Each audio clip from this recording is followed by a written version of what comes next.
Welcome to our channel. మాజీ CM Jaganmohan Reddy గారు బెంగళూరులో సీక్రెట్ మీటింగ్స్ పెడుతున్నారు అన్నట్లు కూడా ఇప్పుడు ఒక వార్త అయితే సోషల్ మీడియాలో సర్క్యులేట్ అవుతుందని చెప్పాలి.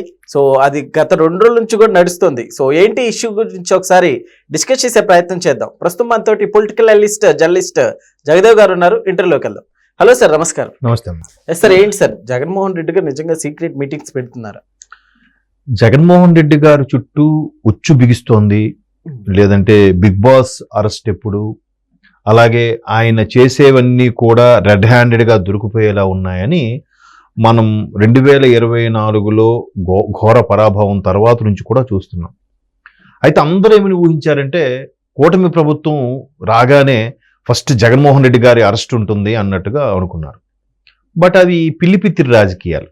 ఎందుకని అంటే కూటమి ప్రభుత్వం చంద్రబాబు నాయుడు గారు వచ్చిన తర్వాత ఫస్ట్ అయిన ఆలోచన ఏంటంటే ప్రభుత్వం ఒక్కసారి 10 ఏళ్ళు వెనక్కి వెళ్ళిపోయింది రాష్ట్రం, దీన్ని గాడిని పెట్టాలి, రెవెన్యూ జనరేట్ చేయాలి, ఈ పథకాలు వీటి మీద ఆధారపడకుండా ఎవరి కాళ్ళ మీద వాళ్ళు నిలబడాలనే కాన్సెప్ట్లోనే వెళ్తున్నాడు ఆయన.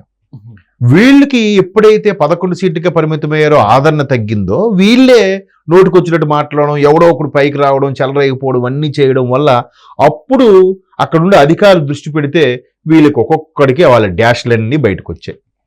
జోగి రమేష్ అవ్వచ్చు, అంబటి రాంబాబు అవ్వచ్చు, పేర్ని నాని అవ్వచ్చు, రోజమ్మ అవ్వచ్చు, ఎవరు చూసుకున్నా ప్రతి ఒక్కరికి వెనక్కి చూస్తే జల్లెడ్లాగా ముట్టంతా కన్నాలే కనబడ్డాయి. బట్ కూటమి ప్రభుత్వం దానిలో ఇన్వాల్వ్ అవ్వట్లేదు, ఎక్కడ కామెంట్ చేయట్లేదు, స్టేట్మెంట్ చేయట్లేదు.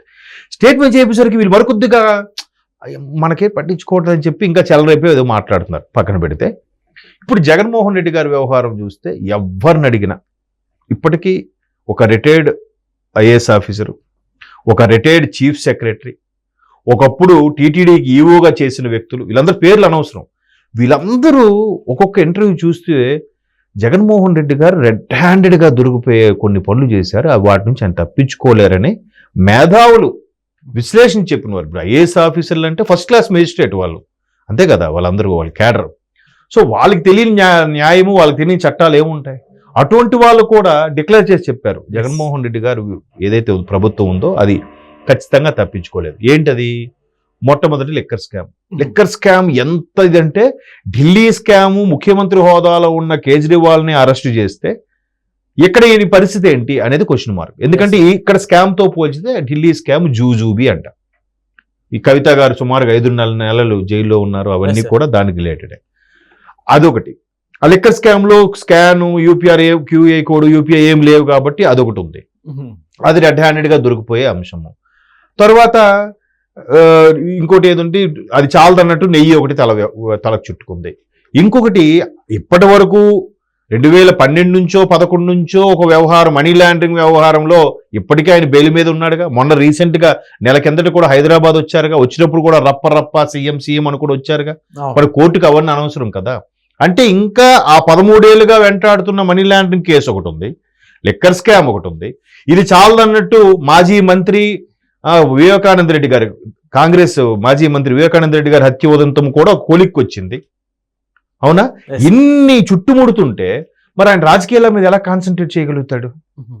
పైగా మెయిన్ ఆయన వెంట ఉండే క్వార్టరీ ఏదైతే ఉందో, ఒకప్పుడున్న క్వార్టరీ ఇప్పుడు లేదు.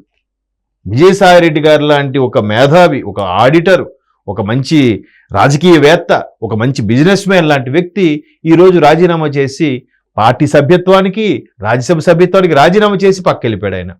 మరి ఆయనతో సత్సంబంధాలు ఉన్నాయా, పక్కెళ్ళిపోవడం తెలియదు, కానీ అయితే లేడు. తాను జైల్లో ఉన్నప్పుడు వెన్నంటే ఉండి నిలబడి పాదయాత్ర చేసిన షర్మిలమ్మ గారు ఈరోజు లేరు. నిన్న లేదు మొన్న షర్మిలమ్మ గారు ఏం కామెంట్ చేశారు? జగన్మోహన్ రెడ్డి గారి ప్రభుత్వ హయాంలో రాష్ట్రంలోనికి డ్రగ్స్ విచ్చలవిడిగా వచ్చేసాయి అని ఓపెన్ స్టేట్మెంట్ ఇచ్చింది ఆవిడ. అందరికి తెలిసిందే. బట్ ఆవిడ ఓపెన్ స్టేట్మెంట్ ఇచ్చింది, ఆవిడకి ఏం లీడ్ దొరకకుండా ఆవిడేం మాట్లాడదు, ఊరికే నోరేసుకుని పడిపోవడం చేయదు. ఆవిడ అలా మాట్లాడింది. బట్ అయిన వాళ్ళందరూ దగ్గర లేరు, రాజకీయ పరంగా సక్సెస్ అవ్వలేదు. ఆల్రెడీ నాన్నగారు ఫోబియా ఏదో ఉందో దానివల్ల ఒకసారి సీఎం అయిపోయారు, ఇప్పుడు ఘోర పరాభవము. పోనీ ఏదో ఉన్నారు, చక్కగా పరిపాలన చేస్తాడంటే ఎంతసేపు ఒక వ్యక్తి మీద పెట్టుకున్న కక్షని రాష్ట్రాన్ని నాశనం చేసే కాన్సెప్ట్లోకి వెళ్ళిపోయారు. అప్పటి వరకు సంపాదించుకున్నారో లేదో మాకు తెలియదు, కానీ ఇంకా సంపాదించాలనే ఉద్దేశంతోనో మరి ఇంకే ఇతర కారణాలతోనో లిక్కర్ స్కాము కల్తీనే ఎంత డ్యామేజ్ చేసిందండి. ప్రతి ఒక్క భక్తుడు కూడా ఇది కరెక్ట్ కాదు కదా, అంత ఇదిగా దొరికిపోయారు కదా. అదొకటి. ఇన్ని నేపథ్యంలో రాష్ట్రంలో ఉండలేకపోతున్నాడు ఆయన. ఎప్పుడో కోటి సంతకాల సేకరణ వచ్చాడు, వెళ్ళిపోయాడు అంతే. ఆయన బేసిక్ గా అసలు రీజన్ ఏంటి సార్ ఇక్కడ నుంచి వదిలిపెట్టి బెంగళూరులో ఉండాల్సినంత? ఇప్పుడు అక్కడ నుంచి ఏమన్నా ఖర్చుబాటు అంటారు, అట్లాంటి అందరి అనుమానం ఏదైతే ఉందో అదే అనుమానం బలపడేలాగా ఉంది. ఎందుకంటే మీరు అన్నట్టు ఇక్కడ పార్టీ ఉంది, ఇక్కడ మాజీ ముఖ్యమంత్రి, ఇక్కడ ఒక స్థాయి హోదా ఉన్నాయి. జనాల్లోకి వెళ్తే గుర్తుపడతారు. అక్కడ ఎవరికి తెలిసినా తెలియదు.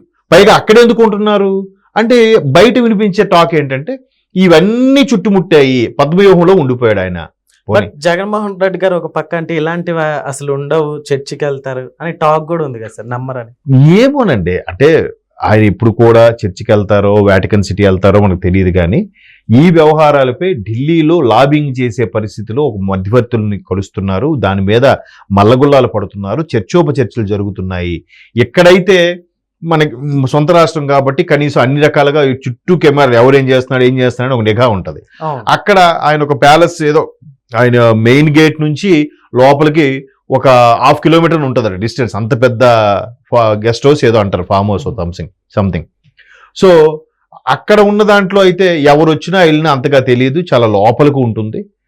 సో తద్వారా ఆయన అక్కడ నుంచి కొన్ని ఈయన కేసుల నుంచి తప్పించుకోవడానికో లేదంటే వేరే రకమైన ఎత్తులు వేయడానికో అక్కడైతే సేఫెస్ట్ జోన్ అని అక్కడ నుంచి మంతనాలు జరుపుతున్నారు. అక్కడ కొంతమంది ప్రముఖులతో మాట్లాడిస్తున్నారని ఒక టాక్ ఉంది.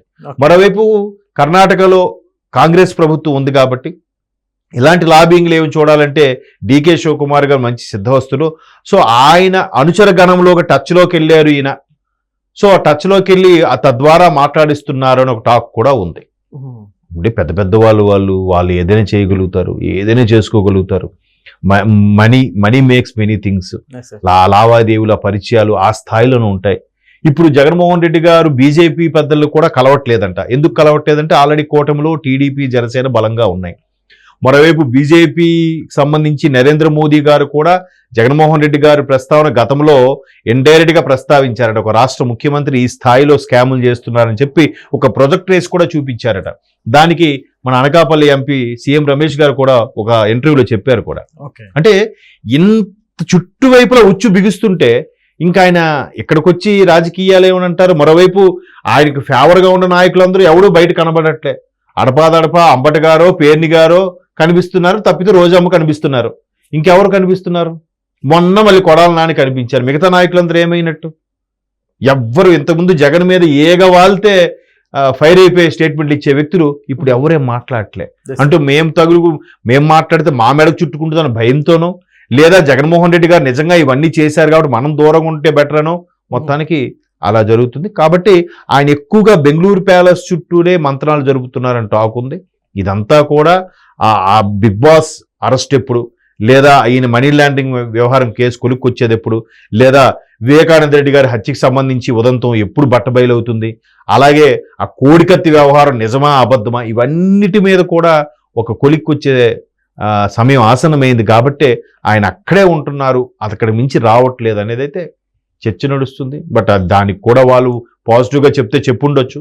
ఏదైనా కాలం నిర్ణయిస్తుంది, అంతవరకు మనం ఓపిక పట్టాలి. కూటమి ప్రభుత్వం పనిగట్టుకొని చేస్తే ఇన్ని రోజులు జరగదు. ఎందుకంటే ఆల్రెడీ సంవత్సరం ఇంచుమించు 20 నెలలు అవ్వస్తుంది కూటమి ప్రభుత్వం వచ్చి. కూటమి ప్రభుత్వం ఆ దృష్టిలోనే లేదు. నిజంగా దృష్టి పెడితే ఇంకోలా ఉంటుంది. Okay sir, thank you.